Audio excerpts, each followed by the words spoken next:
बिस्मिल्लाहिर्रहमानिर्रहीम। ऑनलाइन मालूमात YouTube channel में खुश आमदीद। दोस्तों, अगर आपको मेरी ये वीडियो पसंद आ जाए तो इसे लाइक और शेयर ज़रूर कीजिए। अगर आपने मेरा चैनल यूट्यूब ऑनलाइन मालूमात अभी तक सब्सक्राइब नहीं किया हुआ तो इसे बराए मेहरबानी सब्सक्राइब कीजिए, और अगर आपने सब्सक्राइब किया हुआ है तो आपका बहुत बहुत शुक्रिया। दोस्तों, जैसा कि आप जानते हैं, आईसीसी चैंपियन ट्रॉफी 2017 जारी है। पाकिस्तान ने श्रीलंका को शिकस्त देकर 2017 आईसीसी चैंपियन ट्रॉफी के सेमीफाइनल के लिए क्वालिफाई कर लिया है। इस मैच पे दो तीन बहुत ही ज़बरदस्त बातें हैं जो मैं आपको बताना चाह रहा हूँ। सबसे पहली बात तो है वो कप्तान सरफराज की इनिंग।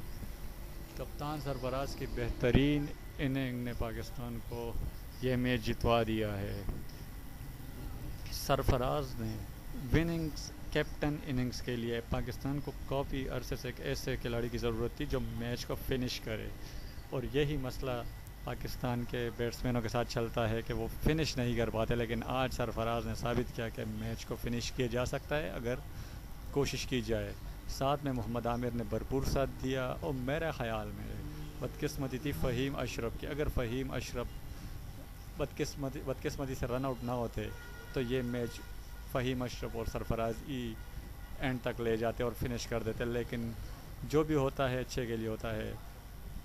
कप्तान वाली बेहतरीन इनिंग्स, ये यादगार इनिंग्स उनकी है और उन्होंने यादगार फ़तह हासिल की है। पाकिस्तान 8 साल बाद चैम्पियन ट्रॉफी के सेमीफाइनल में पहुंचा